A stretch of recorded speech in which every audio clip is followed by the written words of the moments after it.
ఆగివిడి పెద్దపేటలో దళితులు పేర్చిన అక్రమ కేసులను ఆగివిడి పెద్దపేటలో దళితులు పేర్చిన అక్రమ కేసులను ఆగివిడి పెద్దపేట దళితులపై పెట్టిన అక్రమ కేసులను డిప్యూటీ స్పీకర్ రఘురామరాజు వెంటనే అది న్యాయం జరుగుతుంది తప్ప ఏదో క్రిస్టియన్స్ లో కొంతమంది చర్చిలు పర్మిషన్ తీసుకుని కొంతమంది పర్మిషన్ తీసుకోకుండా మరి నిర్మించుకొని ప్రార్థన చేసుకుంటే దాన్ని ఈ ఏదైతే తన మీద ఉన్న కేసులను ఎక్కడ బయటకు వస్తాయనే బాధతో ఆ మత ముసుగు తొడుక్కుని రఘురామకృష్ణరాజు ఈ విధంగా మత విభేదాలు కుల విభేదాలు సృష్టించి ఈ రాష్ట్రంలో తన పదవిని కాపాడుకోవడానికి చూస్తున్నాడు. ఎట్టి పరిస్థితుల్లోనూ రఘురామకృష్ణరాజుని వదిలేదే లేదు. అతను ఒంటికాల మీద ఎస్సీలు అంటే ఒంటికాల మీద లేస్తున్నాడు. ఆ రెండు కాళ్ళు కూడా అవసరమైతే విరగకూడదామని చెప్పేసి ఈ సందర్భంగా అతనికి హెచ్చరిస్తున్నాడు. ఈ సమయం నుంచి కూడా ఎస్సీల మీద కానీ ఈ క్రిస్టియన్స్ మీద కానీ అతను ఏ విధమైన చర్యలు తీసుకోకుండా ఎక్కడ తాగాలని లేని పక్షంతో మేము కూడా తగిన రీతిలో అతనికి బుద్ధి చెప్తామని చెప్పేసి ఈ సందర్భంగా హెచ్చరిస్తున్నాం. దళిత కేసులు వెంటనే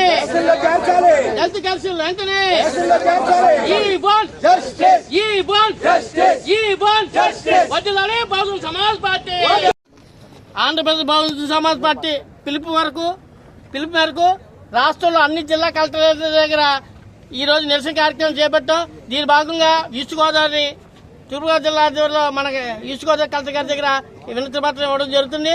మరి ముఖ్యంగా దీనికి దళిత కేసుల్ని ఎస్సీలుగా కొనసాగించాలని ఏదైతే సుప్రీంకోర్టు తీర్పిచ్చిందో ఆ తీర్పు వెనక్కి తీసుకుని ఆంధ్రప్రదేశ్ ప్రభుత్వం ఇమ్మీడియట్ గా దళిత కేసులు ఎస్సీలుగా గుర్తింపుతూ తీర్మానం చేయాలని చేసి డిమాండ్ చేస్తున్నాం. అలాగే రెండోదిగా ఏదైతే వ్యవహారం ఉండి దగ్గర ఆగువీడి పెద్ద గ్రామంలో దళితులపై అక్రమ కేసులు పెట్టారు. అక్రమ కేసులు వెంటనే ఎత్తేయాలని చెప్పేసి తెలియజేస్తున్నాం. అలాగే అయితే ఏకపక్షంగా నిరసిస్తున్న డిప్యూటీ స్పీకర్ రఘురామరాజుని వెంటనే అతని పదవిని తొలగించి అతని ఎమ్మెల్యే పదవి నుంచి కూడా సస్పెండ్ చేయాలని కోరుతున్నాం. ఎందుకంటే ఒక డిప్యూటీ స్పీకర్ ఉండి ఏకపక్షంగా ఒక వర్గానికి కాపు కాస్తూ రెండో ప్రజలను ఇబ్బంది పెడుతున్నది రఘురామరాజుని ఇమ్మీడియట్ గా సస్పెండ్ చేయాలని చెప్పేసి అడుగుతున్నాం.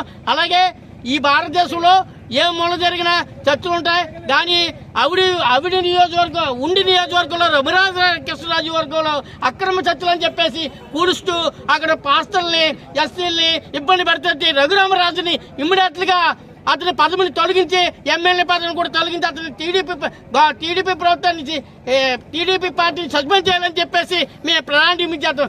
ఏదంటే సెక్యులర్ పార్టీ చెప్పుకుంటున్న టీడీపీ ప్రభుత్వం ఈ రోజు రఘురామరాజుని డిప్యూటీ స్పీకర్ పెట్టి అక్కడ హిందువులని క్రైస్తవులని ముస్లిం వర్గాలు ఎక్కడ ప్రశాంతమైన వాతావరణం ఉన్న వాతావరణాన్ని చెడుగుదొప్పి అక్కడ క్రైస్తవులుగా ఇబ్బంది పడుతున్న రఘురామరాజుని ఇమ్మీడియట్ గా డిప్యూటీ స్పీకర్ హోదా నుంచి తొలగించాలని చెప్పేసి బహుజన సమాజ్ పార్టీ డిమాండ్ చేస్తుంది. ఈ భారతదేశంలో ఎవరు ఏ మతం తీసుకున్నా ఏ చర్చకి వెళ్ళినా ఏ పార్టీలు జాయినా ఎవరికి ఇబ్బంది లేదు. అలాంటి ఇబ్బందులన్నీ లేకుండా ఈ రఘురామరాజు అనే వ్యక్తి చాలా వన్ సైడ్ గా వ్యవహరిస్తూ ఒక సిద్ధులు కూడా క్రైస్తవులు గాని ఎస్సీలు గాని చాలా ఇబ్బంది పడతారు.